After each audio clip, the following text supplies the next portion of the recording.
Muchas gracias por estar aquí, bienvenidas, bienvenidos a todos. Mi nombre es Melissa Tamani y soy una de las cofundadoras y coorganizadoras del proyecto Wikiacción Perú. Este es un proyecto nuevo que se creó este año y lo que buscamos es generar contenido libre sobre la ecología, el género y la cultura en el Perú. Vamos a explicar más adelante con más detalle por qué hacemos esto y de qué manera creemos que este tipo de encuentros como Wikimujer Perú pueden contribuir a que haya más difusión de conocimiento en nuestro país en general. Eh, el tercer encuentro del ciclo Wikimujer Perú está dedicado a las mujeres peruanas en el cine, en la industria cinematográfica y audiovisual. Y en esta oportunidad, para el conversatorio, nos acompañan la crítica de cine Mónica Delgado y la artista y gestora cultural Fabiola Reina. Pero antes de empezar con el conversatorio propiamente dicho, nos gustaría aclarar, dejar en claro por qué consideramos que el tema de mujeres en el cine es importante, ¿no? Eh,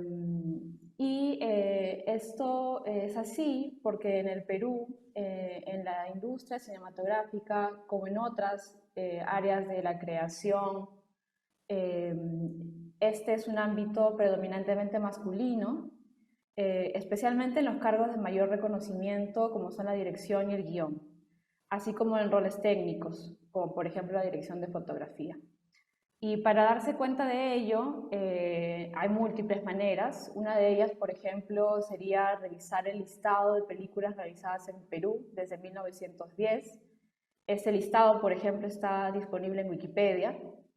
Van a poder ver allí año a año cuántas películas se estrenaron y cuántas mujeres han participado.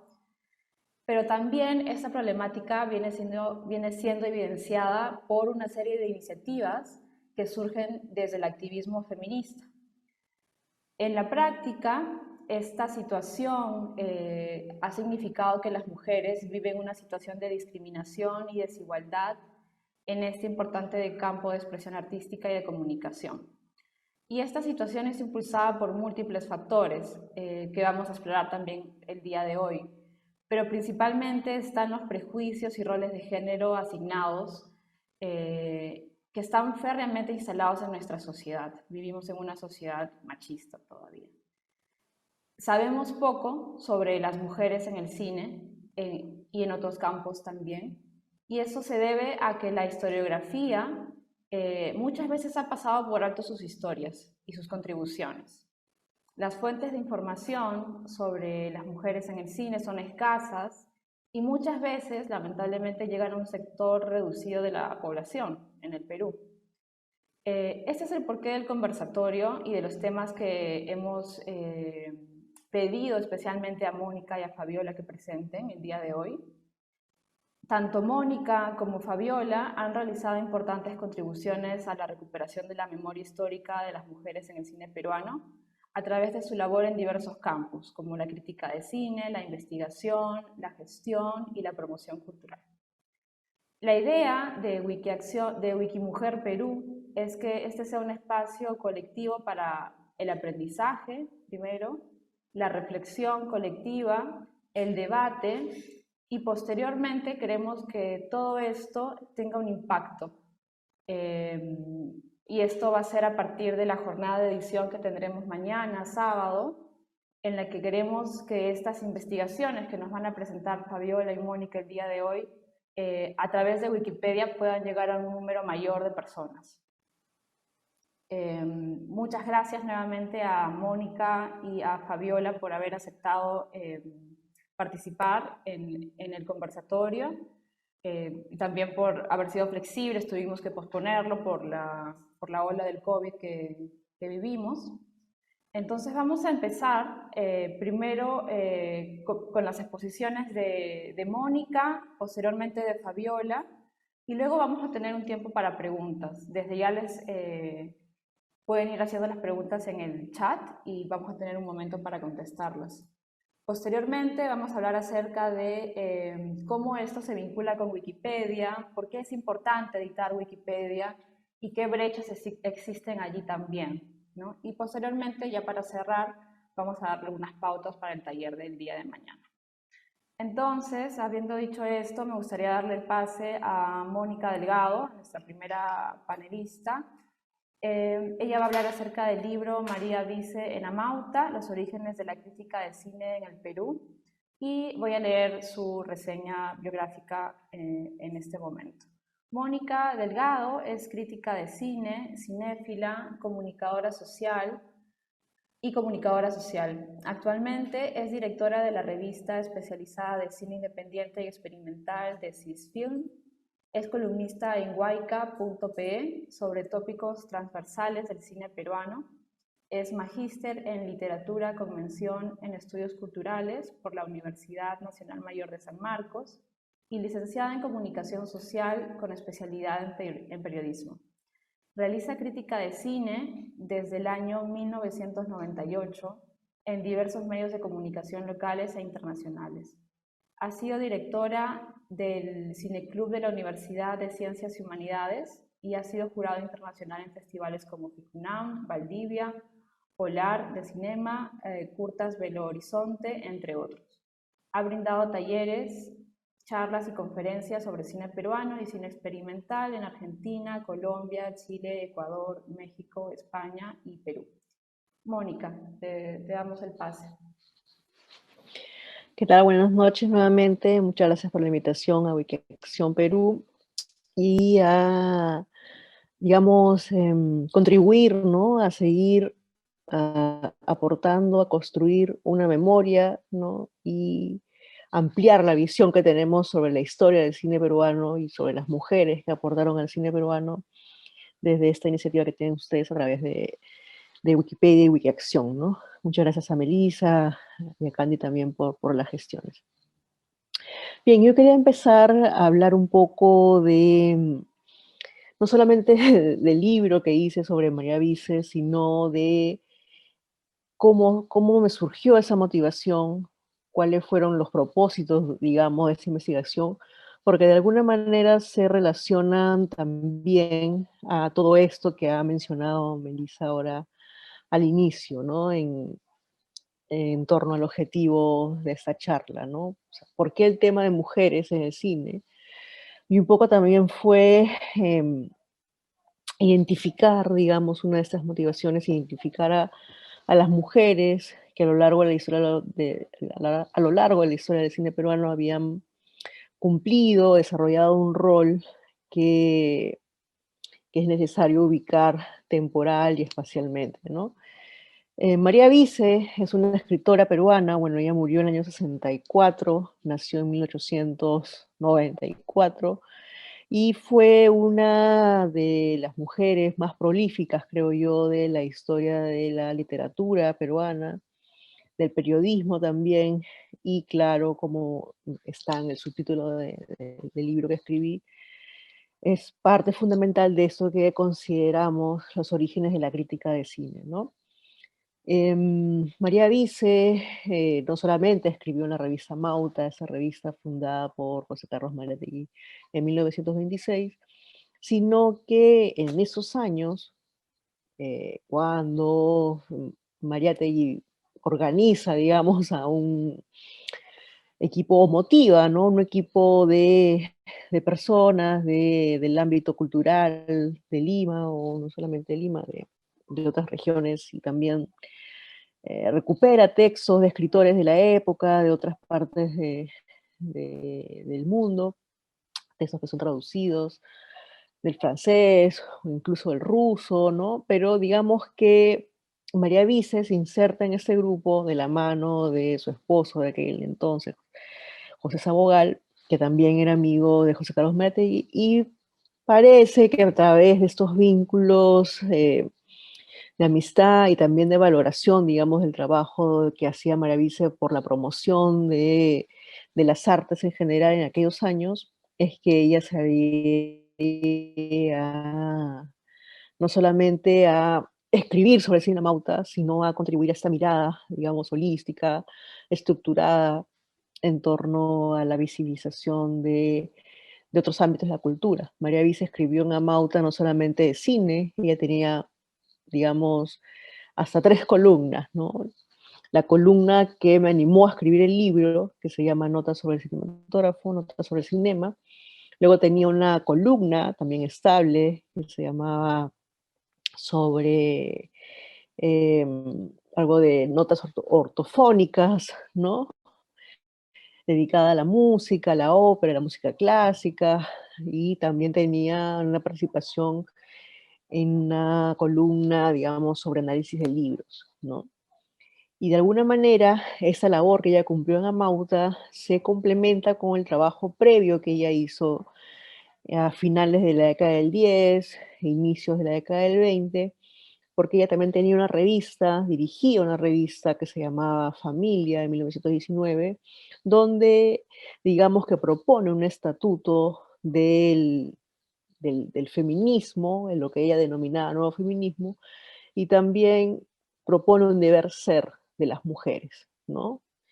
Esta revista tuvo 6 números y en esa revista, a través de las editoriales que ella sacaba, plantea una visión sobre cuál es el papel que debe cumplir la mujer como educadora, como madre que forma hijos, futuros ciudadanos y ciudadanas, futuros hombres y mujeres de moral, intachable, y también una búsqueda estética a través de la educación y del disfrute y del goce de las artes. Por eso es que ella se interesa en el cine, porque encuentra que el cine es una herramienta, digamos, para elevar el espíritu, ¿no? Y una de esas convicciones que está en Familia, en esa revista, y que también traslada en en algunos artículos en Amauta, antes de tener esa columna, tenía unos artículos donde problematizaba el cine, ¿no?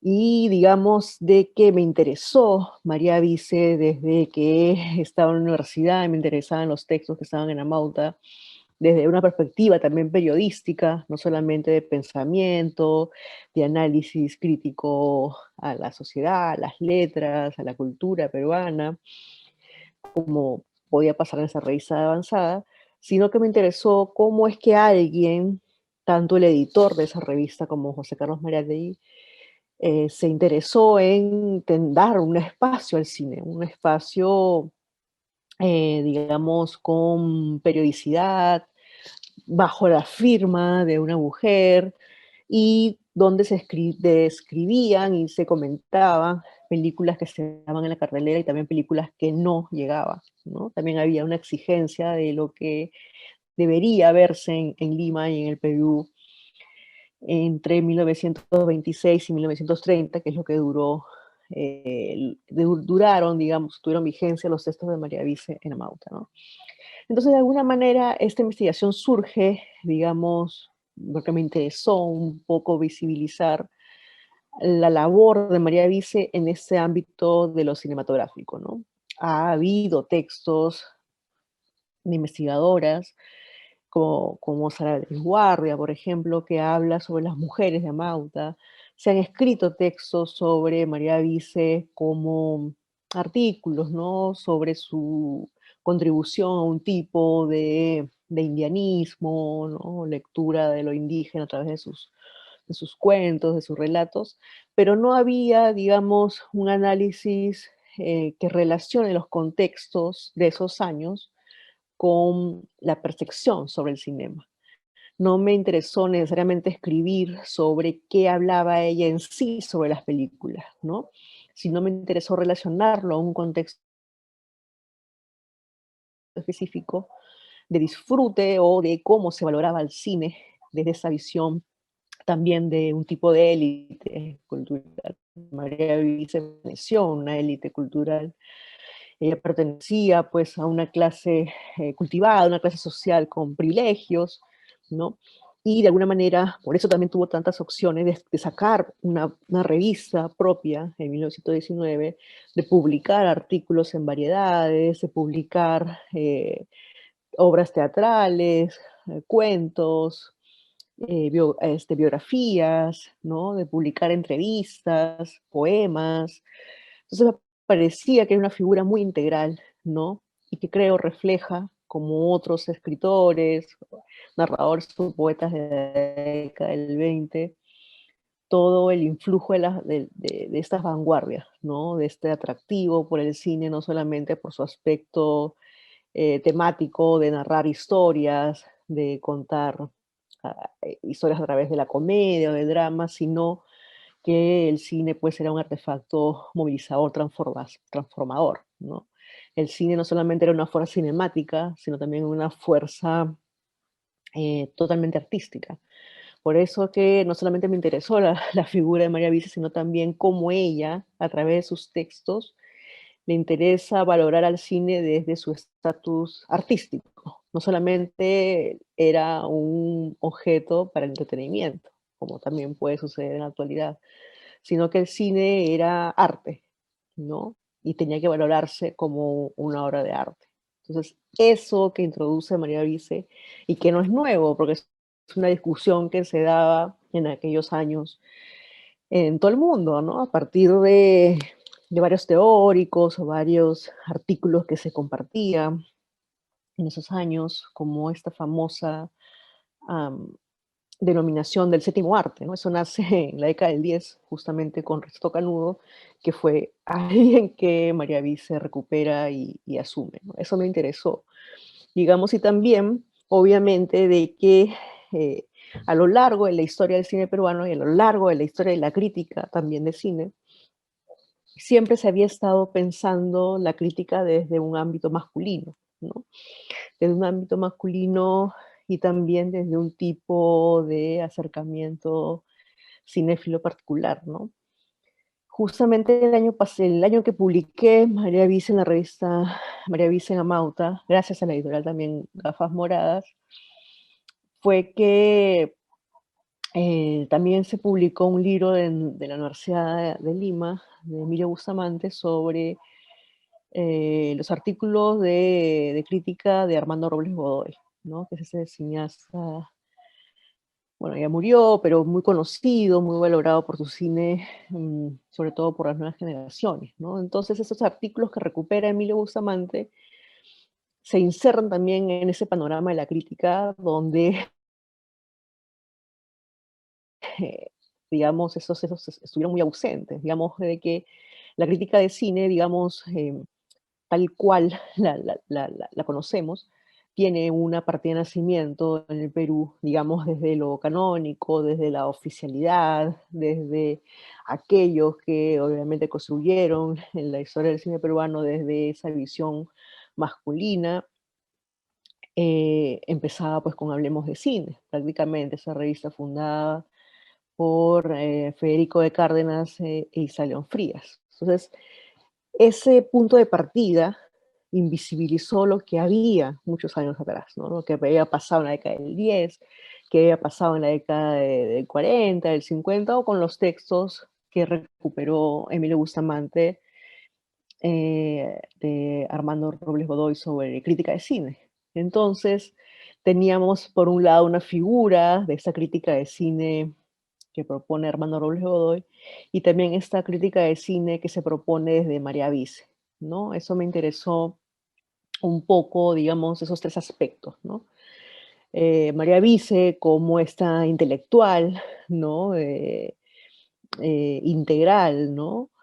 Que escribía de todo y que eh, lo hacía de alguna manera, creo yo, desde un aspecto fundacional, no solamente desde la crítica, sino, como les mencioné, también hacía crítica musical, ¿no? Que creo yo es un ámbito que también merece ser analizado, porque ella fue muy prolífica analizando discos, analizando canciones, composiciones, también tuvo un programa de radio en Radio Nacional, publicó una revista musical que se llamaba Antares, ¿no? Podría ser interesante también analizarla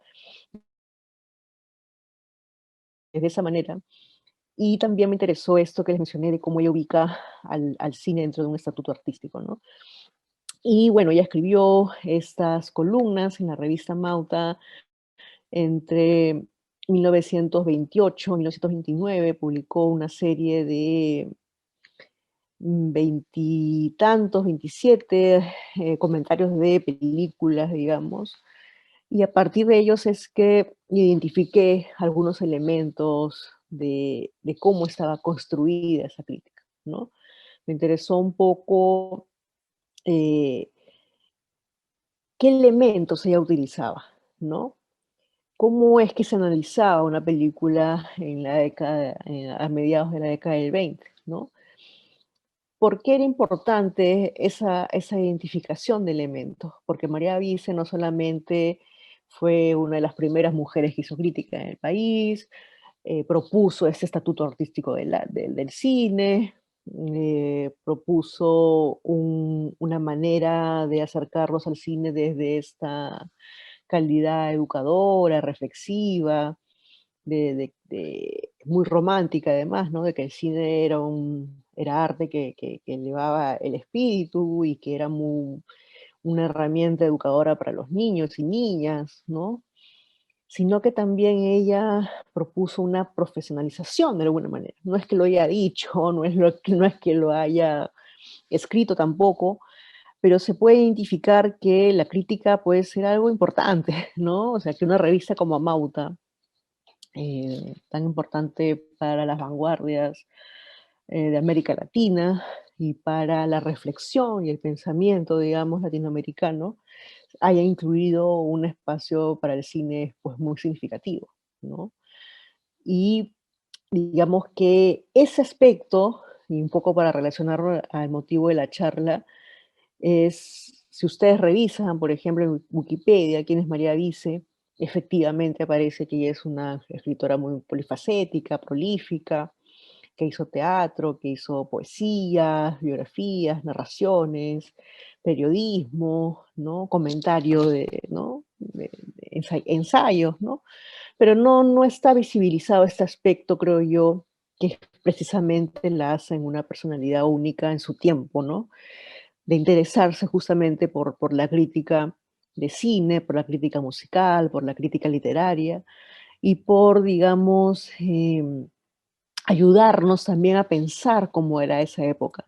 Cuando pensamos los orígenes de la historia del cine peruano, lo pensamos desde algunos elementos contemporáneos. Pensamos en la figura del cineasta, en la figura de la autoría, que es esta figura de la autoría, pues es muy posterior, ¿no? Final de la década del 50, los años 60, ¿no?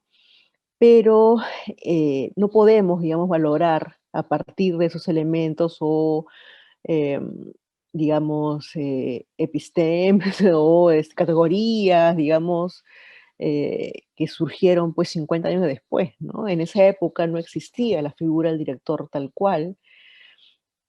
Las películas no necesariamente eran trabajos colectivos, pero tenían otra lógica de producción, ¿no? Por eso hay mujeres como María Isabel Sánchez Concha, por ejemplo, que trabajó como libretista y que podría asumirse su rol dentro de las producciones en esos años como predominante.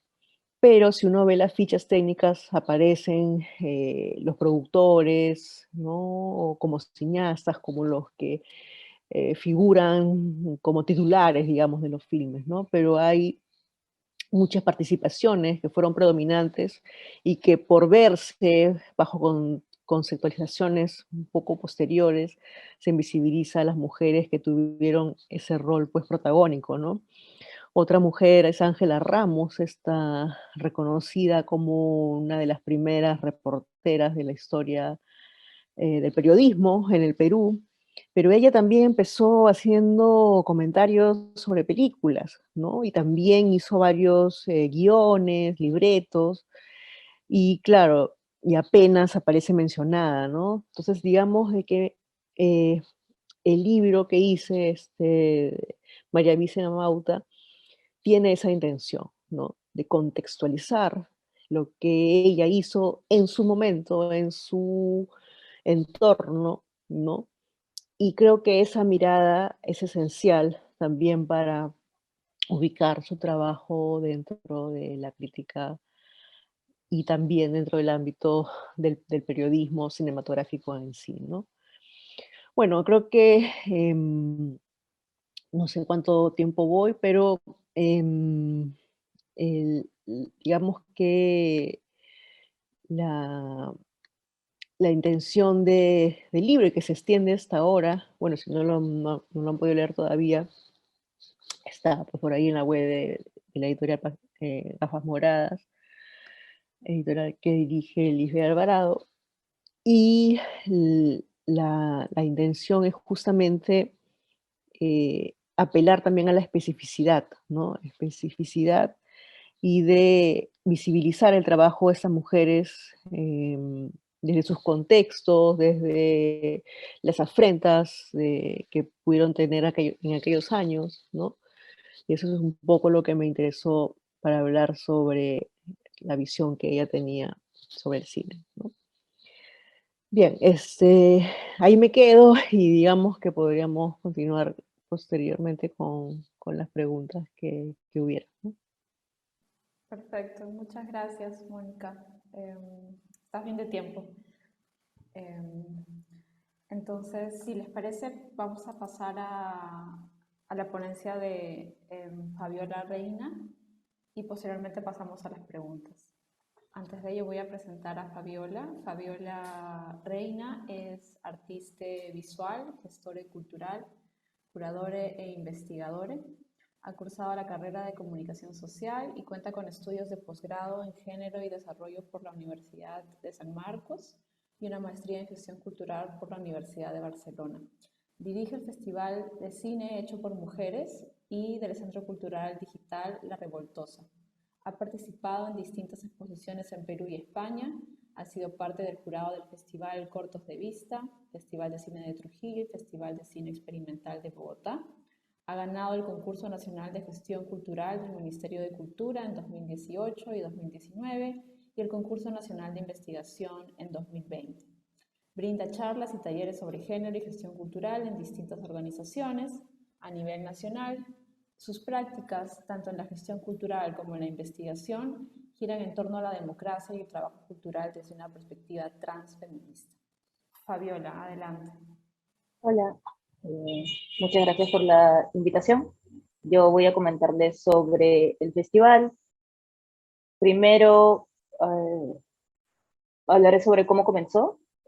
Comenzó en el 2017. A mí me gusta enmarcarlo en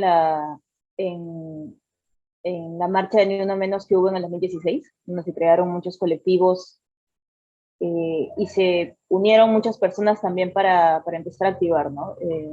Desde el tema del feminismo, sobre todo desde las artes. Y en este contexto nos juntamos distintas personas, mujeres, personas no binarias, que vienen desde las artes, desde la comunicación, desde el activismo, y decidimos empezar este proyecto principalmente por nuestro interés en las artes visuales y en el cine, y también porque nos dimos cuenta de que no teníamos a la mano referentes del cine, ¿no? Yo estudié comunicación audiovisual en San Marcos, y a mí en mi formación, por ejemplo, nunca se me, y llevamos, ¿no?, cursos de historia de cine, pero nunca se me enseñó sobre Nora de Iscue o sobre María Barea, por ejemplo, ¿no? No recuerdo que se haya mencionado. Y siempre se resalta, ¿no?, la figura de estos grandes hombres directores, pero siempre se dejó de lado el rol de las mujeres y disidencias dentro del cine, ¿no?, tanto peruano como mundial. Entonces, bueno, nos juntamos, decidimos hacer el festival, y ahí empezamos a notar distintas cosas que nos hacíamos bien darnos cuenta de lo importante que era hacer el festival, ¿no? A pesar de que éramos un grupo de personas que era la primera vez que hacíamos un festival, no teníamos como toda la experiencia en gestión cultural y todo eso, ¿no? Entonces, la primera cosa que nos llamó la atención así de arranque fue que no había información sobre el tema. No había información ni sobre la situación del cine, de las brechas de género en el cine peruano, ni en el cine latinoamericano, y las pocas que habían estaban en inglés o hacían referencia a Reino Unido,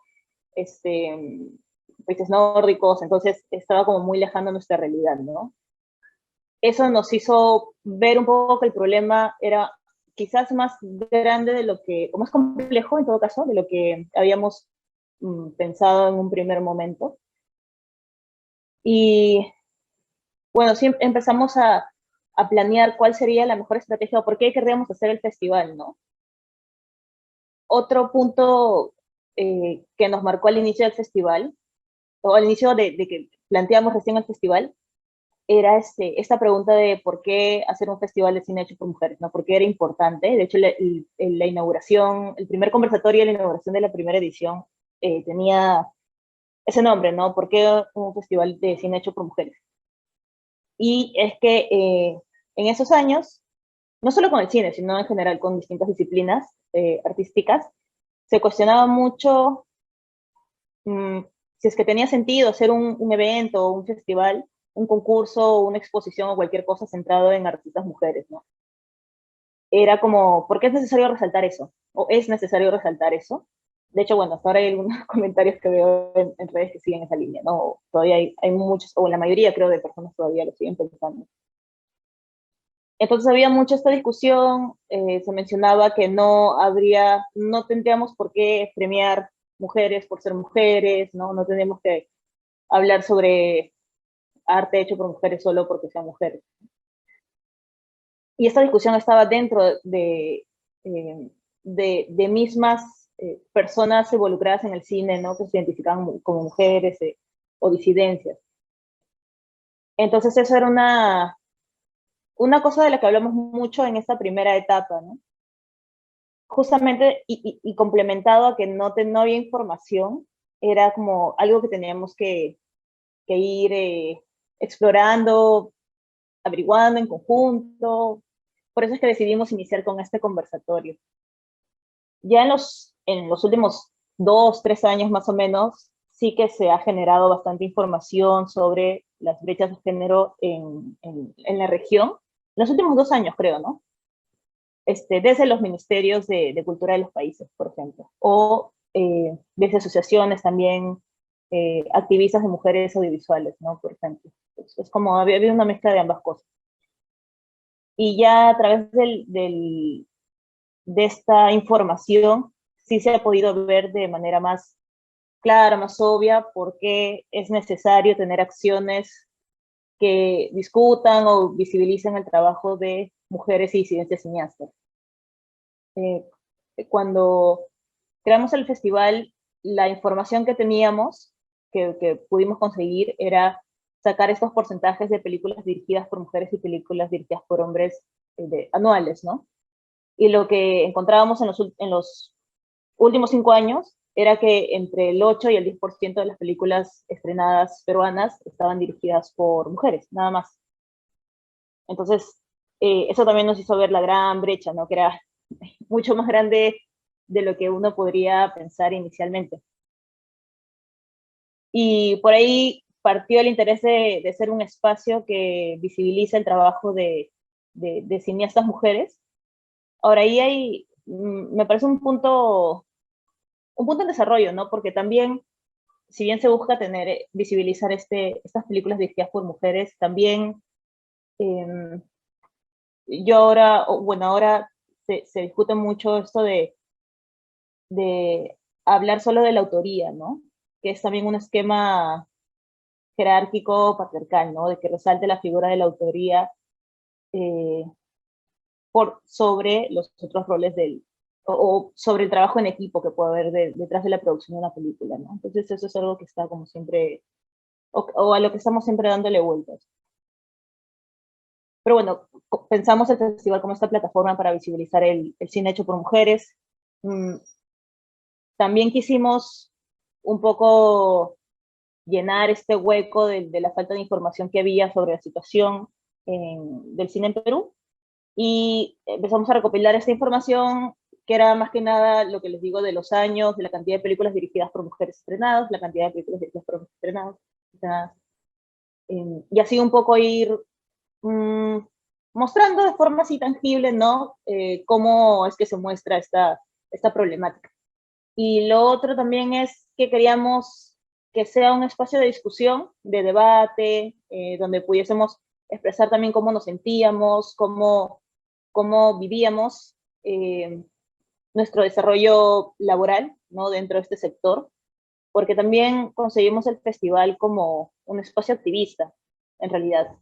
Y, y, y es algo que hace poco como que lo he tenido más claro, que es que el festival es más que cinéfilo, es activista, ¿no? Está pensado desde esa lógica. Entonces también a través de las ediciones hemos querido, a través de conversatorios, a través de encuentros, conversar sobre eso, ¿no? Sobre cuál es la situación, sobre cuáles son posibles soluciones, ¿no? Soluciones entre comillas, porque en realidad la situación en el cine y en las artes es una consecuencia del contexto en el que vivimos, ¿no? No vamos a solucionar, es imposible solucionar el problema del patriarcado en el cine si es que sigue existiendo alrededor de nosotros, ¿no? Eso nunca va a pasar. Sí se puede visibilizar, se puede hablar, se puede tomar medidas momentáneas para tratar de equilibrar la balanza, pero es un problema que no se soluciona por sí solo, ¿no? Se necesita el trabajo desde distintos sectores, ¿no? No solo desde las artes o el sector cultura. Bueno, sí que es un problema que tiene para mucho rato.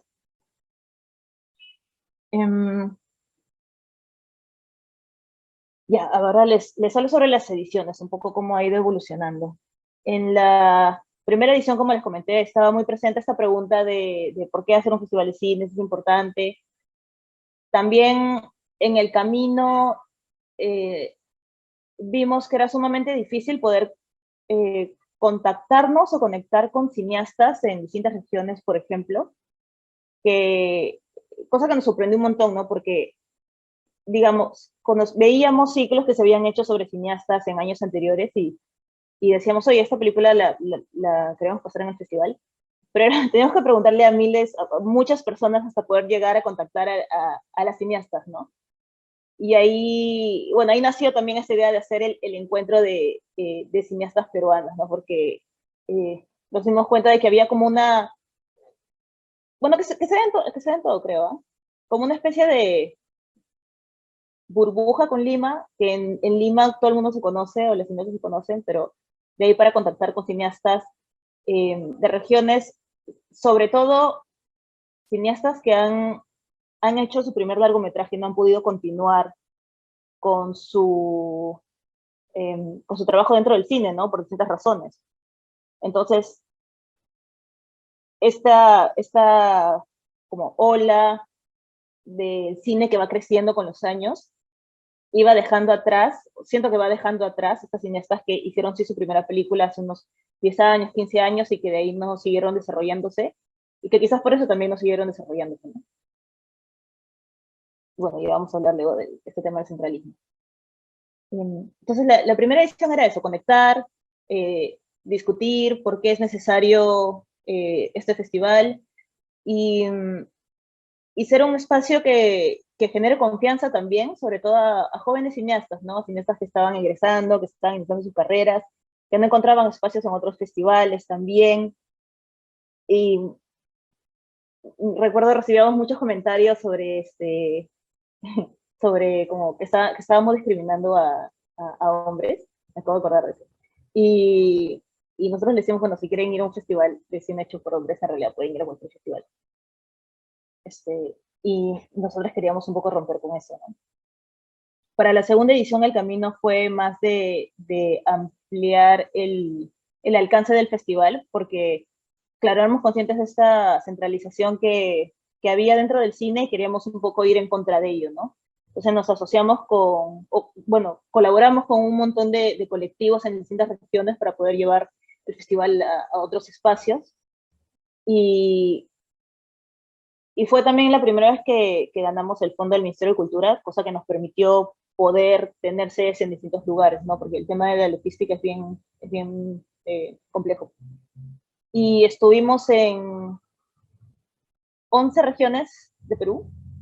Fue muy difícil la coordinación logística para eso, y tuvimos mucho aprendizaje, en realidad, de esa segunda edición. Pero sí, también nos ayudó a ser conscientes de las distintas dinámicas que existen, ¿no? Cuando diseñábamos la programación, por ejemplo, la pensábamos con los distintos colectivos con los que trabajamos, y nos, digamos, nos daban sugerencias sobre qué películas y qué no incluir en la programación de esa región en particular, por distintas razones, ¿no? Porque no sé, podía ser malinterpretada, o, en fin, podía, no sé, en fin, muchas cosas, pero sí nos dimos cuenta de como en el mismo tema de programación, sobre qué película colocábamos en qué sede, había estas particularidades, ¿no? Que ya nos iban diciendo los colectivos que estaban en cada región. Luego, para la tercera edición, que iba a ser en el 2020, o marzo del 2020, llegó la pandemia, íbamos a inaugurar el 19 de marzo, y todo se cerró el 15, entonces no pudimos hacerlo, y teníamos ya todo listo, fue hasta ahora tengo este trauma, y tuvimos que replantear todo el festival, ¿no? Sí, lo cancelamos, lo hicimos en el 2021, replanteando todo. Ahí también aprendimos, por ejemplo, la diferencia de programar para la presencialidad y programar para lo virtual, ¿no? El agotamiento de lo virtual, se llega al agotamiento, creo yo, en lo virtual mucho más rápido que en lo presencial. Hay muchas actividades que pierden un poco su sentido en la virtualidad. La cantidad de películas que se programan también es, justamente como si llega al agotamiento más rápido, la cantidad de películas a programar en la virtualidad es más limitante. Ahora ya para esta edición estamos regresando a la presencialidad, semi-presencialidad, y nada, es muy bonito poder volver a organizar estos encuentros, estos como eventos donde sabemos que la gente se va a encontrar, ¿no? Porque justo, bueno, como Mónica estábamos hablando antes de que empiece, que se hace bastante necesario, ¿no? Esta dinámica interpersonal en los festivales, conversar sobre lo que se ve, conversar sobre los proyectos, se hace necesario para que justamente se lleven a cabo estos proyectos, ¿no? Estas colaboraciones. Entonces, es bonito poder regresar a ello, ¿no? Espero que no llegue otra ola y arruine todo.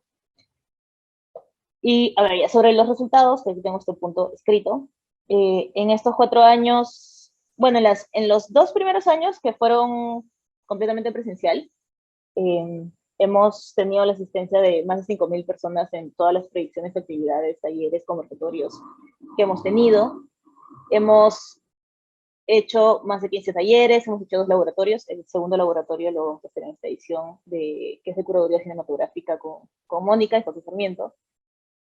Hemos hecho 3 encuentros de cineastas en distintas regiones, en Trujillo, en Ayacucho, en Lima también. Hemos proyectado más de 300 cortos y largos. También el proyecto ha aparecido como ejemplo de buena práctica en un informe de la UNESCO sobre género y cultura que salió el año pasado, y este año también en otro informe sobre políticas para diversidad y expresiones culturales también hemos aparecido como ejemplo de buena práctica, también por el apoyo del Ministerio de Cultura en los años anteriores. Y bueno, también hace poco he publicado un libro sobre justamente las brechas de género, que es, o sea, yo lo pongo como resultado del festival, porque en realidad mi experiencia en el festival ha sido un insumo sumamente importante para poder hacer el libro. Entonces, al final es otro resultado, ¿no? También creo que desde que existe el festival, en los últimos 5 años, se ha logrado poner sobre la mesa justo, o sea, esto es lo que estamos hablando, ¿no? No solo a través del festival, sino de distintos proyectos que han nacido, que hablan sobre el tema de género y cultura. Se creó la Asociación de Mujeres y Disidencias Audiovisuales también, y desde el Sindicato de Trabajadores y Trabajadoras Audiovisuales también se empuja el tema. Entonces, Em, sí creo que se ha logrado crear estos proyectos, igual todavía son falta mucho impulso, ¿no? Seguir metiendo presión para que se lleven a cabo medidas concretas, pero el hecho de que existan estas organizaciones y que además se sientan que están bien organizadas es bastante bueno, ¿no? Da como bastante ilusión. Y bueno, eso, a futuro, algo que considero que es necesario todavía, que estamos en camino, es la generación de más datos, ¿no?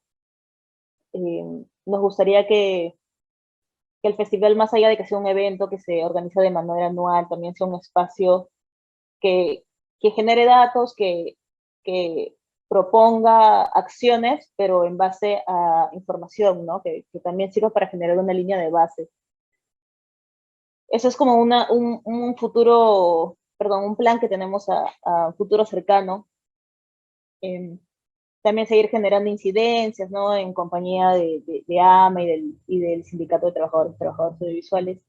Y también impulsar el protocolo único ante hostigamiento sexual, también creo que es algo bastante urgente y que ya el Festival de Cine de Lima, por ejemplo, desarrolló uno el año pasado, pero sí, creo que hay que seguir impulsando que se genere, y sería un golazo que se haga desde el ministerio además, ¿no? Que sea como un referente para que todas las organizaciones, festivales, escuelas, asociaciones, productoras puedan adaptar este protocolo.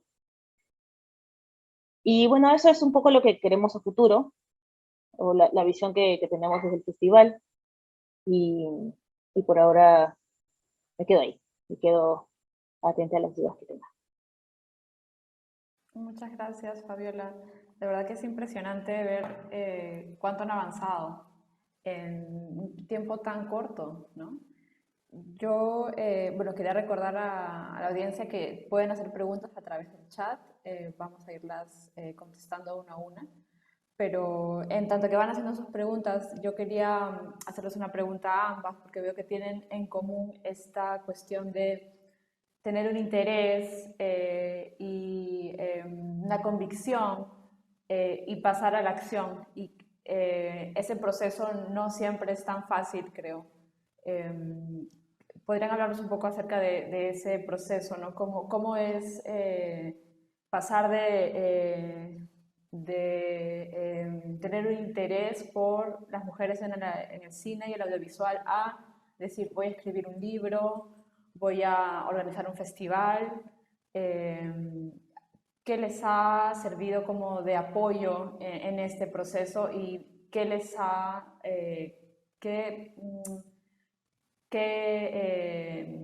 y por el contrario también, qué cosas les ha dificultado este proceso, ¿no? Porque me parece que es algo que muchas mujeres nos cuesta hacer a veces, ¿no? Porque en principio es difícil encontrar el tiempo para hacerlo. ¿Cuál ha sido su experiencia en ese punto? Bien, gracias por la pregunta.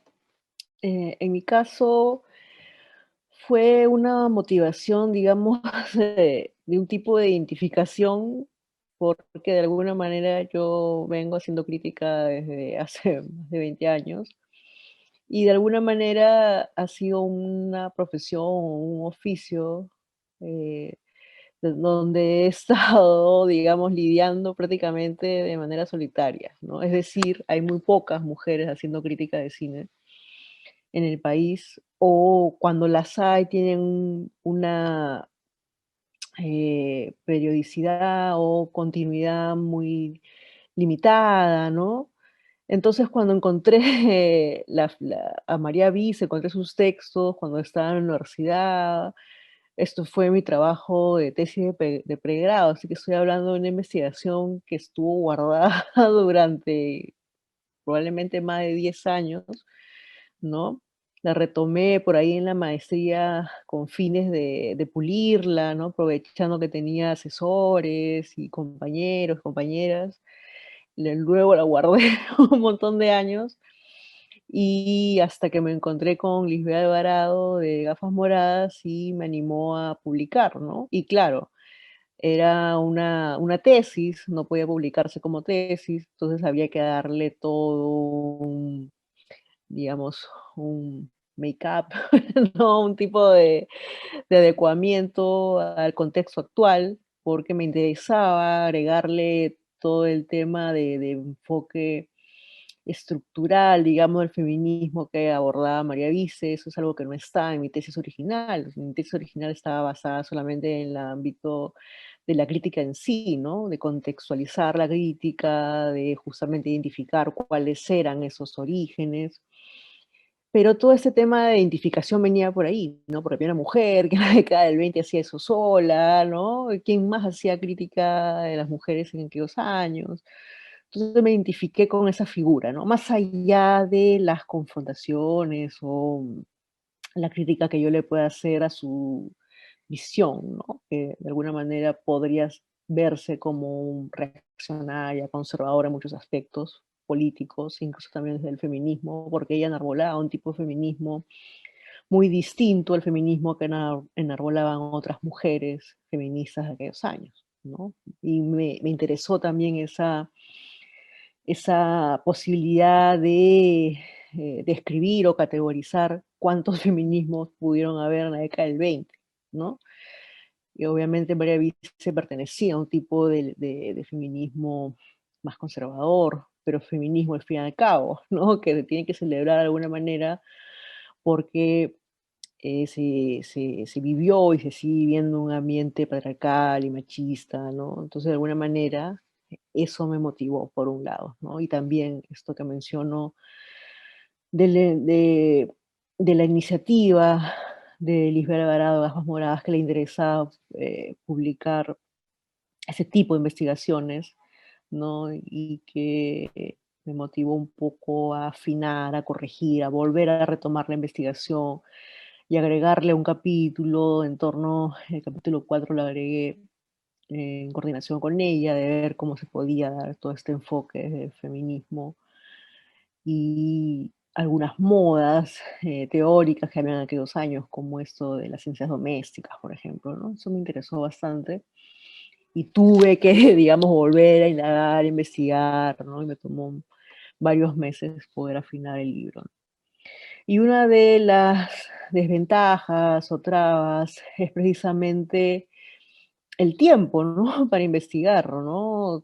Vivimos en un país, pues, que dedicarse a investigar es, pues, es una labor prácticamente imposible, ¿no? O sea, uno trabaja, uno tiene una casa, estudia, no sé, ¿no? Y es bien complicado dedicar tiempo justamente a temas que probablemente no sean vistos por otros como atractivos, ¿no? También hay tendencias académicas, hay también tendencias de modas por ahí, no solamente desde toda este hype del feminismo que puede haber con fines de todo tipo, marquetero, qué sé yo, o incluso oportunistas o performativos, pero me interesó un poco esta oportunidad, ¿no? Que se está dando de discutir sobre, sobre el trabajo, sobre la invisibilización del trabajo de las mujeres que ha tenido a lo largo de la historia del cine peruano y que, claro, como festivales como el de Fayola también han ayudado un montón a visibilizar en los últimos años, ¿no? Como mencionó el trabajo de María Barea, el trabajo de Nora de Iscue, ¿no? Ponerlas en valor, ¿no? Y no las ponen en valor pues los hombres de la crítica que nunca lo hicieron, ¿no? O los espectadores que vieron y que dijeron, bueno, no, me voy para otro lado, sino desde las mismas mujeres y de las mismas cineastas jóvenes o de las gestoras culturales que están, digamos, también, creo yo, buscando referentes, ¿no? Que eso también se necesita, ¿no?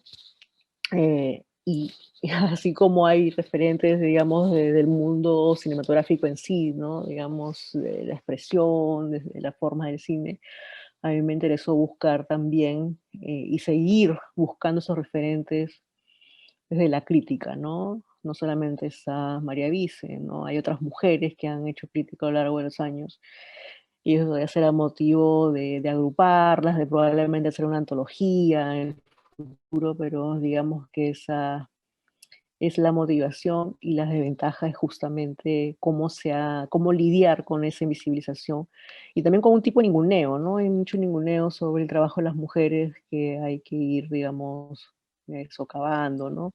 Pero eso solamente se hace con compromiso, creo yo, ¿no? Con un compromiso para darle forma desde la mirada de las mujeres a cómo se está construyendo la historia, ¿no? Wikipedia, como el trabajo que hacen ustedes, es un espacio, pues, importantísimo, ¿no? Uno googlea cualquier nombre y lo primero que te sale es Wikipedia, y Wikipedia de alguna manera está, y del trabajo que hacen personas como ustedes, ayudando a visibilizar a tantas mujeres que han estado, pues, fuera de órbita, por así decirse, ¿no? Eso podría comentar. Gracias. Fabiola, ¿te gustaría comentar algo al respecto? Sí, acabo de pensar, o sea, sobre todo cuando recién empezamos con el festival, lo que hacíamos cada vez que descubríamos a una cineasta era googlearla, ¿no? Y buscar qué había en Wikipedia y no había nada, no había absolutamente nada. Recuerdo claramente que sí encontré una entrada de María Barea, por ejemplo, pero era un párrafo y una lista de 5 películas que estaba incompleta, y me frustraba porque, realmente era frustrante porque no había información de estas cineastas y de muchas que habían hecho su película 5 años atrás, o sea, tampoco es tanto tiempo, y no había información por ningún lado, por ahí que había encontrado un evento en Café Ponte de hace unos años que había pasado, y eso era todo.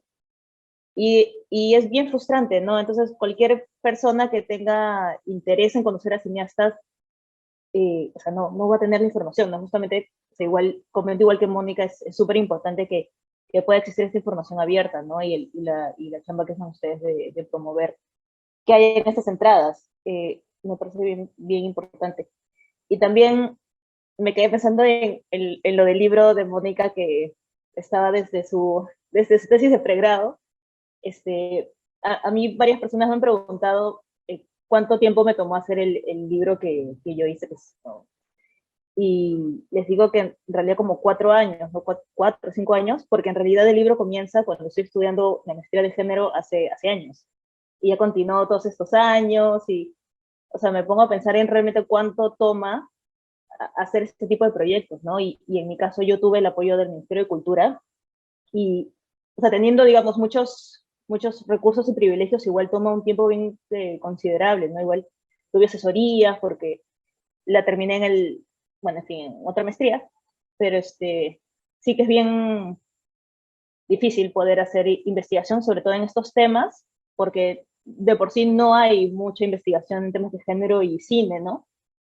O sea, está la investigación de Mónica, hay otra investigadora que se me ha ido el nombre ahora completamente, que de hecho por ella fue que aprendí mucho más de María Barea, no me acuerdo el nombre, Mónica, si tú lo tienes por ahí.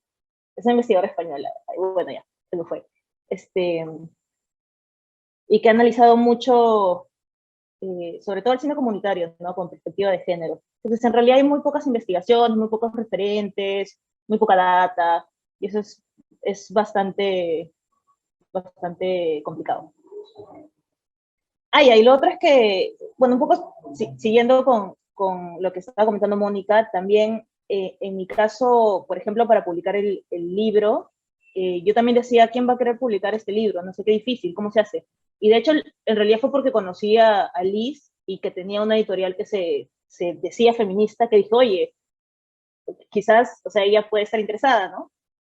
Y entonces, a lo que voy es como la importancia de que los proyectos se declaren feministas y que digan que son un espacio seguro para poder o mostrar mi película ahí, o proponerle la publicación de un libro, o un taller, o lo que fuese, ¿no? Esta importancia de reconocernos dentro de esa palabra que en realidad se ha distorsionado un montón ya, que es el feminismo, pero que sigue sirviendo para unirnos, para encontrarnos, creo. Y que en los últimos años también me ha servido mucho para poder crear colaboraciones, por ejemplo, ¿no? Y sobre la motivación, yo creo que siempre ha sido la urgencia, en realidad. Cuando recién empezó el festi, la urgencia era que no había información. Que decíamos, pero ¿cómo es posible? ¿Cómo es posible que no, o sea, en Wikipedia había información sobre Nora Disco y nadie más? ¿no? De María había esta entrada que les comenté, pero de ahí de ninguna otra cineasta. Y decía, ¿cómo es posible que no se conozca? Me sorprendió un montón. Luego para la segunda edición, por ejemplo, que pudimos hacerle un ciclo sobre María Barea, conversamos con ella, fuimos a Ayacucho con ella, y recuerdo cuando fui a recoger a su casa las películas, las tenía en una caja, CDs en una caja, guardados de la forma más precaria del mundo.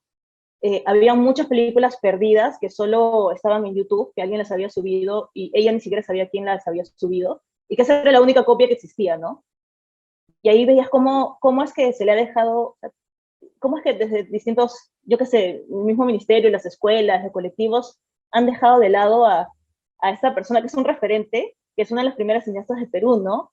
Me decía que no había ido al cine en los últimos 15 años, que estaba como totalmente aislada de todo este círculo.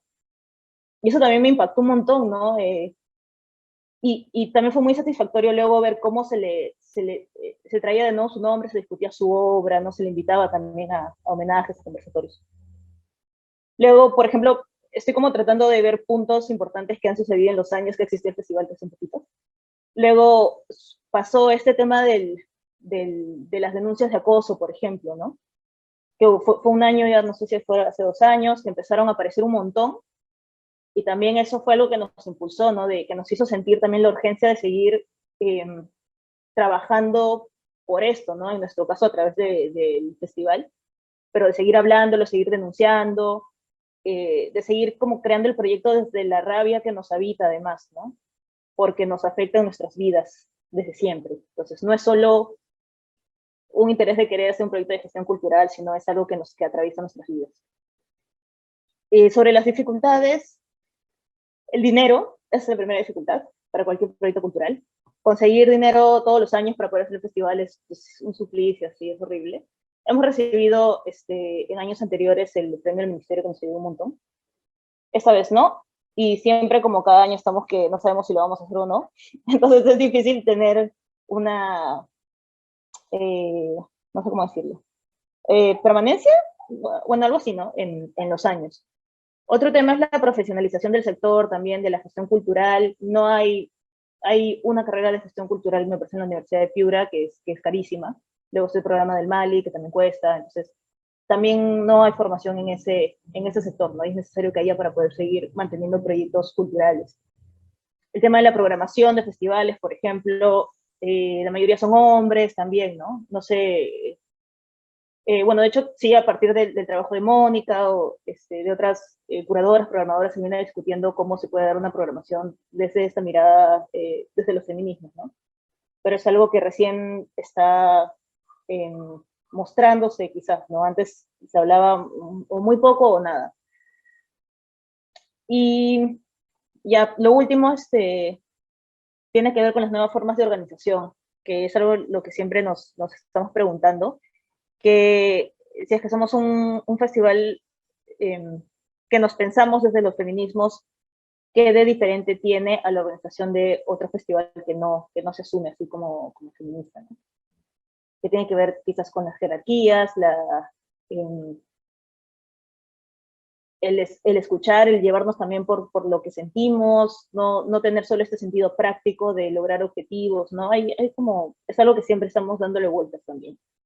Procurar no seguir esta forma de organización patriarcal, ¿no? Que está presente en todo y también en los proyectos de gestión cultural. Tenemos una pregunta más de Carlo Brescia. Carlo Brescia es uno de los cofundadores de este proyecto, junto a mí. La pregunta es, ¿cómo evalúan el impacto de su labor de visibilizar el cine hecho por mujeres o a las mujeres cineastas? ¿Cómo evalúan? Pregunta él, ¿no? ¿Qué indicadores, más allá del número de asistentes a los eventos, son los que tienen en cuenta? Creo que esa pregunta es principalmente para Fabiola. Aparte de la data de asistentes, de películas proyectadas, de talleres y todo esto, que es más de gestión, en realidad la evaluación está, como la hemos visto desde el festival, está en cuánto se habla del tema. Cuando fue la primera edición, en los años previos que buscábamos información sobre el tema, vimos que no se hablaba, ¿no? En cambio, por ejemplo, ahora si googleas, no sé, cineastas peruanas o no, sí, ahora sí que se han creado notas, recuentos de medios especializados, se hacen ciclos de cine de mujeres cineastas, de documentalistas. Entonces creo que la evaluación, digamos, cualitativa del festival va por ese lado, ¿no? De la mano de otros proyectos que han surgido también en los últimos años. Pero creo que ahí se puede ver la diferencia de cuánto se habla del tema ahora y cuánto se habla del tema hace, en el 2018 nomás, que fue en la primera edición del festival. Probablemente en esa época no se hablaba mucho, ¿no? Al respecto. No, muy poco o nada.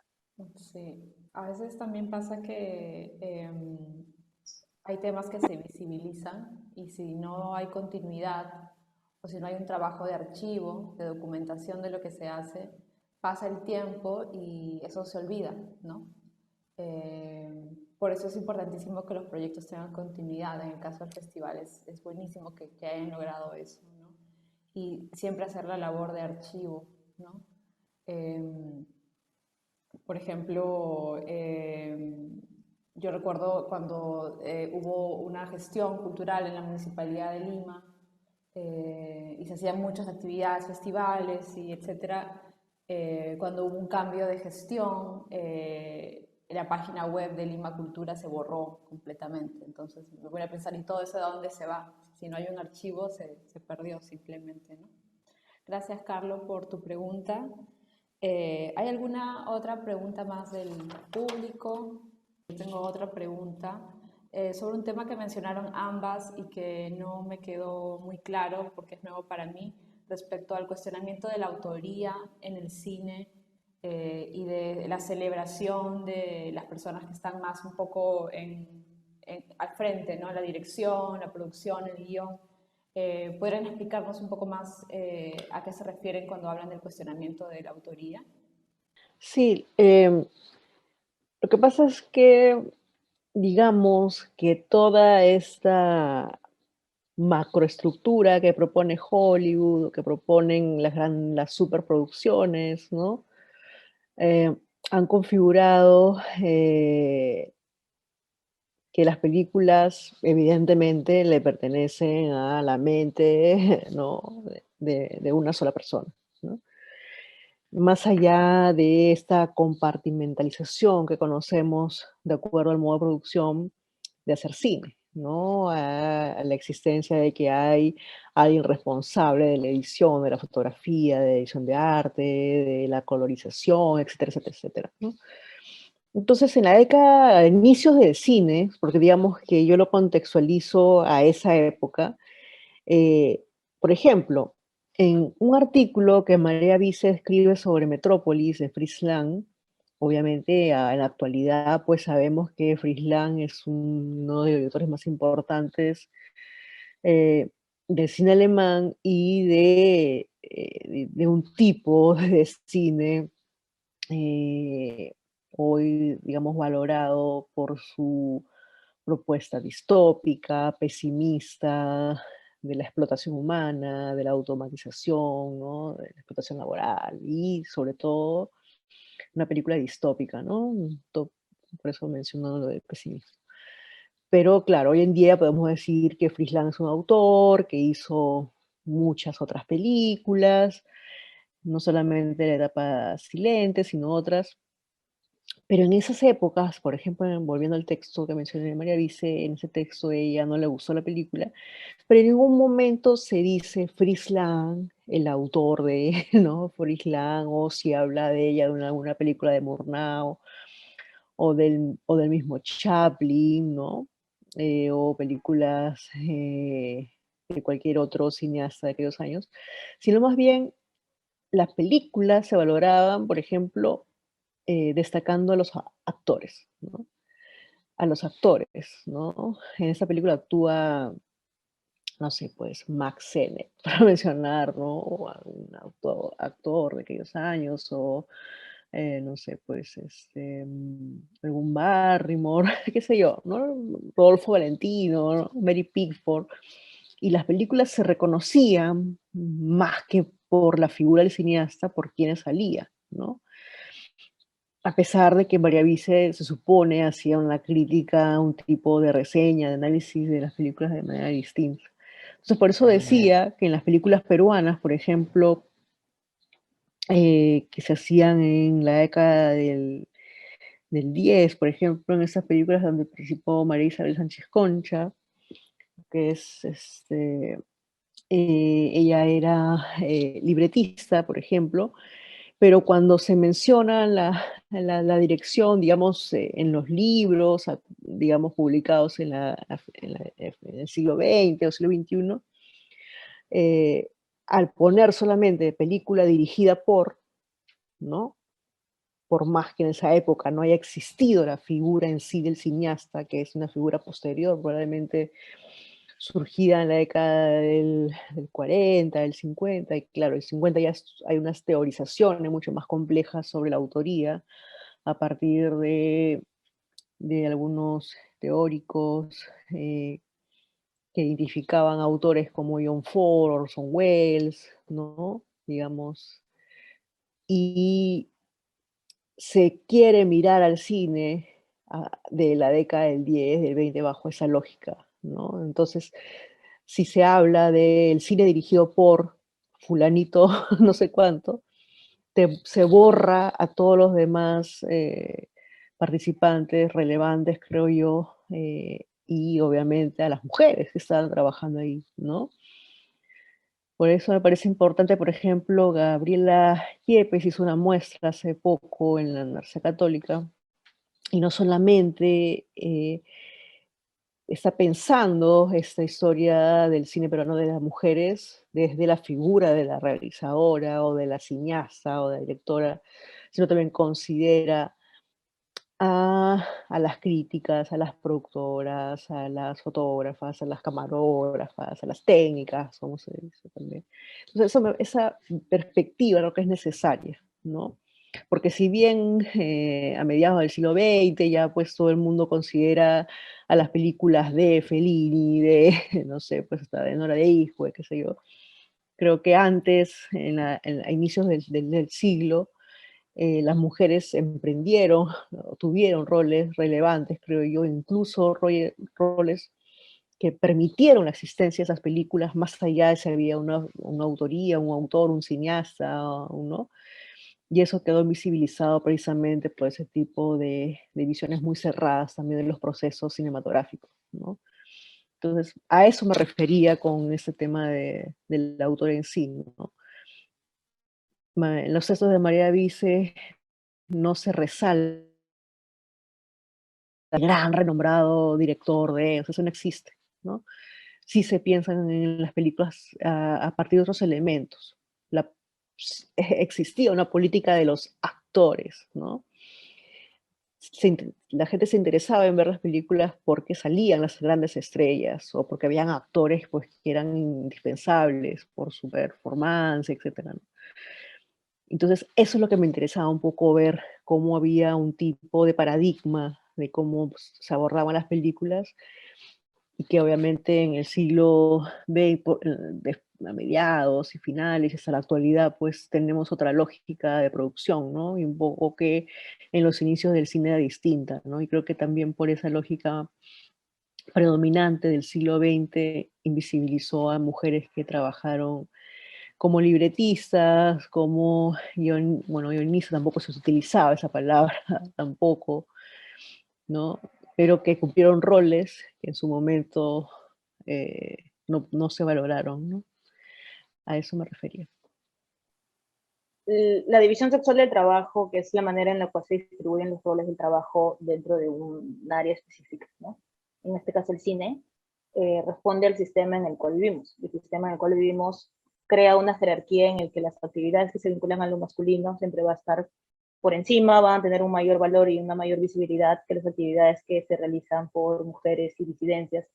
Entonces, esto en lo que se ha transformado es que como en el cine se interpreta a la creación solo con el autor, con el director, este rol tiene una jerarquía muy por encima que los otros roles que, en los que da la coincidencia que hay más presencia de mujeres, ¿no? Y sobre todo en roles que se pueden entender como de organización, como de cuidado, como de sostén, ¿no? Dentro de la producción cinematográfica. Eso ha sido invisibilizado y es como que no tiene valor. Y como digo, justo ahí hay mucha presencia de mujeres, ¿no? Entonces esto sirve, esta forma de organización del cine sirve para mantener el sistema de organización social que tenemos, ¿no? Que eso lo funciona con todas las disciplinas y con todos los sectores, no sé, medicina, ingeniería, en fin. Solo eso, que es como eh, el cine funciona como un pequeño universo de jerarquías que es igualito al sistema en el que vivimos. Gracias. Y sí, ciertamente abordas ese tema en tu libro, ¿verdad? En la cinta ancha. Tenemos dos preguntas más. Una es de Sally García. Comenta que no le quedó claro si existe o se está trabajando en un protocolo de prevención de acoso sexual en el cine. El año pasado el Festival de Cine de Lima sacó un protocolo para el festival y el Sindicato de Trabajadoras y Trabajadores Audiovisuales también ha sacado un protocolo que coge el tema de hostigamiento sexual y también de discriminación, de distintos tipos de discriminación. Eso, ¿no? Y lo que yo un poco mencionaba era que sería muy importante que desde la autoridad nacional, que es el Ministerio de Cultura y la Dirección de Cine, se saque un protocolo ante denuncias de hostigamiento sexual que pueda ser transversal a todas las organizaciones vinculadas al quehacer cinematográfico. No sé si se está trabajando, me parece que no, quizás sí se está trabajando y no lo sé, pero dentro de lo que yo sé no. Muy bien. Es algo que también las propias organizaciones pueden ir trabajando, ¿no? Creo que en este momento es difícil esperar algo del Ministerio de Cultura y como que vaya de abajo hacia arriba, ¿no? Desde la ciudadanía hacia las autoridades, como una exigencia de la ciudadanía, ¿no? Tenemos una pregunta más de Marel Ángeles. Ella dice, increíble el trabajo que nos han compartido, motivador y sensibilizador. Quisiera saber cuál es su perspectiva sobre el cine latinoamericano hecho por mujeres, desde sus experiencias de participación y trabajo en distintos festivales. Bueno, desde la crítica, justamente en Desispil, la revista donde escribo, en los últimos 10 años nos hemos abocado a escribir en general sobre el cine latinoamericano, tanto experimental como independiente. Y si hacemos, digamos, no he hecho un análisis cualitativo o cuantitativo en sí la revista, pero no exagero si digo de que hemos entrevistado y hecho notas a lo largo de estos 10 años, en su mayoría mujeres, ¿no? Mujeres de cineastas de Brasil, de Argentina, de Chile, de Colombia, de Ecuador, Bolivia, y creo que hay muchas perspectivas, muchos enfoques, muchas alternativas, muchas formas de trabajar, y creo yo que en los últimos años se han dado más oportunidades en todo sentido, desde los festivales y muestras, sobre todo, para conocer el trabajo de cineastas de todos los tiempos, de todas las edades. Incluso en pandemia me parece que hemos tenido la oportunidad de recuperar trabajos a partir de esos festivales de cineastas, mujeres de Argentina o de Chile, por ejemplo. em, María Luisa Bember, por ejemplo, es una cineasta argentina feminista que fue activista en los años 70. El año pasado el Festival del Mar del Plata sacó una publicación muy, muy interesante sobre su obra. Y, por ejemplo, a partir de eso es que se ha identificado a otras mujeres también activistas y feministas que han hecho cine y que, digamos, se está revalorando, recuperando. Entonces, me parece que eso es importante no solamente verlo desde la actualidad, ¿no? Así como en el cine peruano hay más mujeres haciendo películas, no solamente largos, en general largos y cortos, ¿no? Mediometrajes, documentales y ficciones. Creo que estamos viviendo un tiempo muy, muy interesante, ¿no? Y sobre todo de mirar atrás también, ¿no? De buscar, así como el Festival de Cine hecho por mujeres también ha ayudado a identificar o visibilizar a cineastas que las jóvenes de hoy no conocían. Creo que está pasando eso igual en toda Latinoamérica, ¿no? Una oportunidad para redescubrir, conocer a cineastas mujeres que vienen haciendo películas más allá de Lucrecia Martel, digamos, de los nombres más reconocidos, digamos, ¿no? O de cineastas mexicanas. Los últimos festivales de Cannes, en Berlín, por ejemplo, tuvo el premio de jurado este año una película mexicana. En Cannes el año pasado también dos mujeres mexicanas estuvieron también entre las más reconocidas. Y así, ¿no? Buscar esas oportunidades que se están abriendo por justamente el talento de estas cineastas que probablemente en años pasados estaban pues fuera del campo por diversas razones, ¿no? Económicas, culturales, qué sé yo. Creo que es motivador lo que viene pasando, ¿no? Ay, ya. Bueno, en mi caso no podría hablar sobre la situación del cine latinoamericano hecho por mujeres como una cosa homogénea. Este, lo que yo he percibido a través del material que recibimos, por ejemplo, del festival, es, em, es como ha ido tomando fuerza un cine bastante político, que también tiene que ver con las crisis políticas que ha habido en la región, ¿no? En los últimos años. Pero eso es lo que resalta bastante de lo que llega, ¿no? Bueno, también hay que tener en cuenta que el festival es feminista, entonces probablemente las personas que envían su material se identifican con esto y por eso hay tanta presencia de estas películas. Eh, pero sí, dentro de todo, o sea, es muy diverso, ¿no? Creo que es imposible agrupar o decir que es un tipo de cine. Eh, también, también he sentido que hay mucho interés por crear desde la reflexión sobre sí mismas, sobre nuestras experiencias como mujeres y disidencias. Bastante experimentación también. Creo que esas dos cosas son como esas tres cosas, lo político, el repensar nuestra existencia y, y también experimentar mucho con las herramientas audiovisuales. Es lo que, digamos, he podido notar en estos años en los que hemos hecho convocatorias abiertas. Perfecto, muchas gracias. Creo que con eso entonces cerramos la parte de preguntas. Muchísimas gracias a Fabiola, a Mónica y a las personas que han hecho sus preguntas a través del chat. En la última parte de este encuentro nos gustaría hablar un poco acerca de por qué Wikipedia, ¿no? ¿Por qué Wikipedia es importante? ¿Cómo vinculamos iniciativas de este tipo de investigación o del festival, por ejemplo, con Wikipedia? ¿De qué manera se pueden tejer puentes, ¿no? Y para ello, primero es tener un poco más de claridad acerca de qué es Wikipedia. En el Perú existe muy poco conocimiento de parte de la mayoría de personas respecto a qué es Wikipedia, respecto a cómo funciona y por qué es importante. Lo que sí hay es una tasa relativamente alta de visitas a Wikipedia. Es decir, que está instalada entre nosotros la enciclopedia.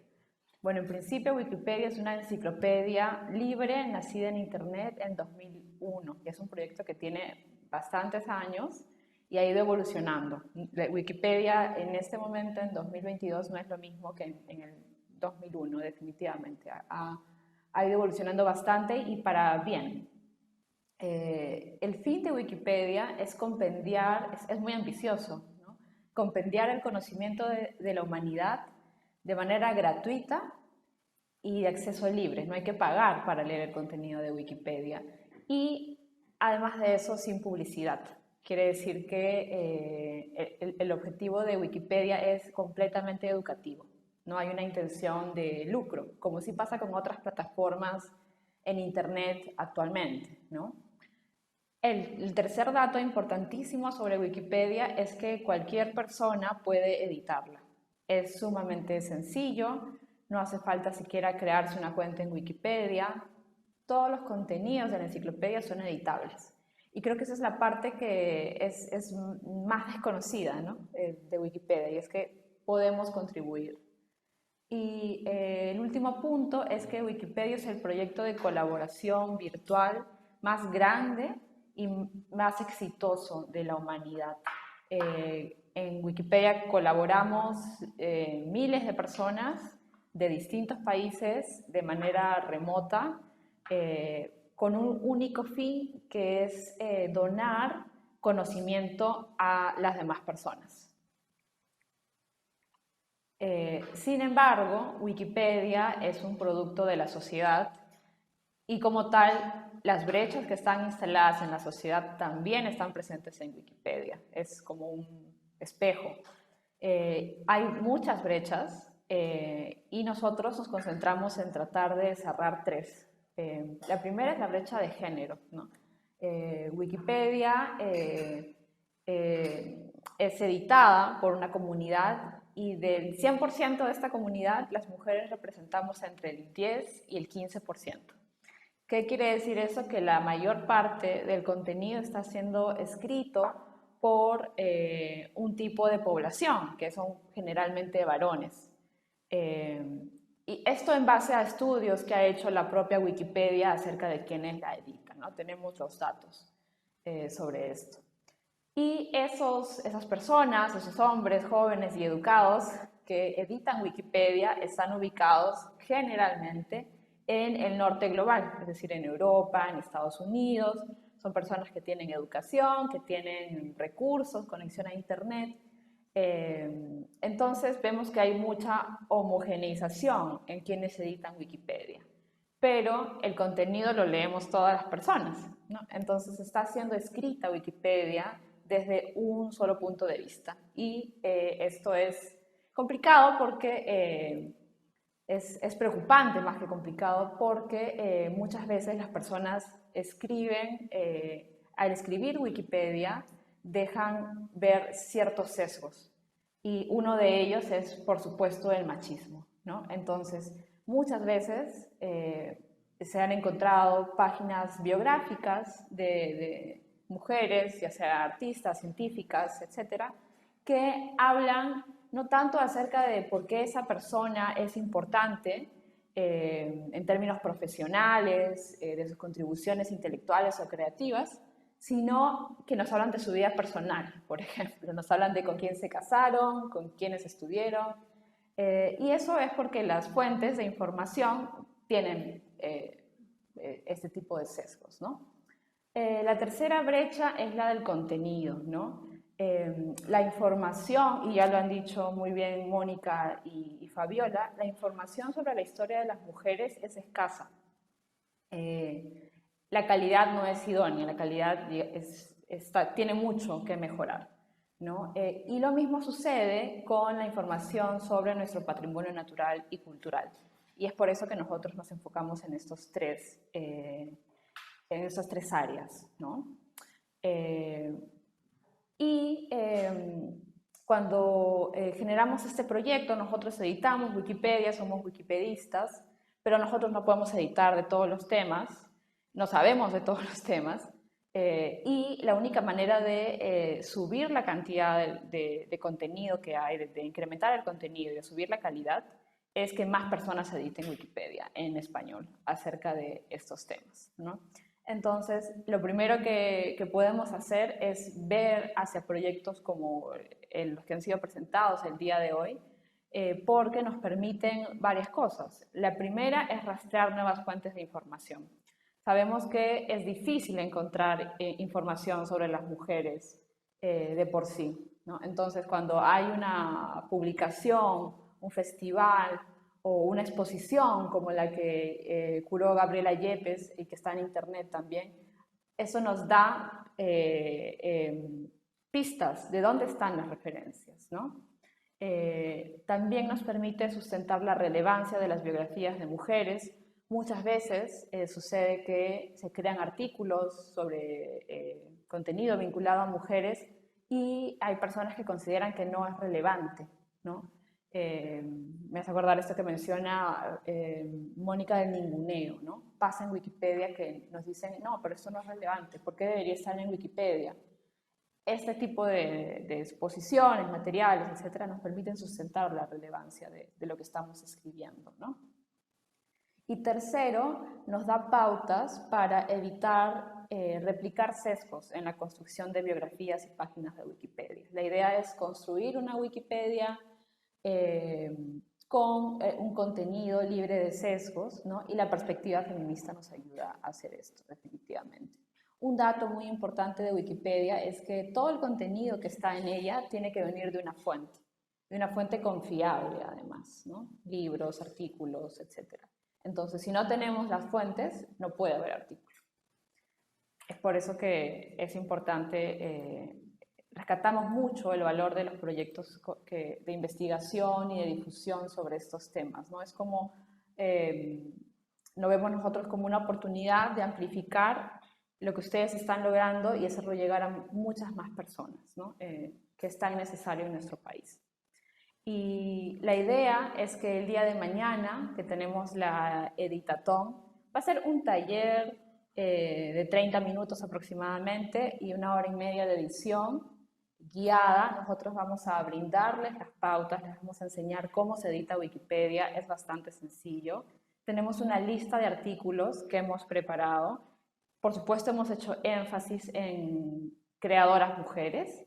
De hecho, podemos compartir el link antes de irnos por el chat. Las esperamos de 11 a 1 para hacer este trabajo de divulgación sobre esta información. Quienes se hayan inscrito van a recibir el enlace a la sala de Zoom el día de hoy por la noche. Y les rogamos asistir puntuales para poder aprovechar el tiempo al máximo. Finalmente, tenemos, editar Wikipedia es un acto de voluntariado, es una forma de donar nuestro conocimiento, nuestro tiempo a un fin mayor, ¿no? Que en este caso es que más personas puedan acceder a contenido de calidad en Internet. Y nosotros creemos que es importante premiar este esfuerzo, ¿no? Sobre todo en un país como el nuestro, en el cual hay tantas carencias. Así que tenemos 2 premios para este Editatón. Tenemos un sorteo de 4 entradas para ver 2 películas. Una es un documental de Delia Ackerman, Hatun Pakcha, Tierra Santa, y el otro es un largometraje, Manco Cápac. Son películas presenciales y vamos a sortear tickets, pases dobles, para ver estas películas en el Centro Cultural de la Católica en Lima. Y para quienes no estén en Lima, también vamos a sortear tickets para ver películas online en una plataforma. Son películas peruanas y hay varias películas de mujeres allí. También un agradecimiento para Delia Ackerman, que ella nos facilitó una entrevista para hacer una nota en el marco de este evento también, que la pueden encontrar en el blog. Y bueno, queremos reiterar nuestro agradecimiento a nuestras invitadas el día de hoy, a Fabiola y a Mónica, y a todos ustedes por haber participado en el conversatorio. Esperamos verles mañana y poder llevar esto a un siguiente nivel, poder pasar a la acción y contribuir con la difusión del conocimiento, ¿no? Sobre las mujeres en el cine. Mónica y Fabiola, en caso les gustaría dar algún mensaje final. Yo creo que ya estamos cerrando. Nada, solamente agradecer la invitación y desearle suerte y éxitos en el desarrollo de esta maratón, ¿no? Muchas gracias. A ti, gracias. Sí, bueno, gracias por la invitación. Algo que olvidé mencionar es que mañana vamos a hacer la capacitación y la editatón, pero el tiempo para crear el contenido va a ser de un mes.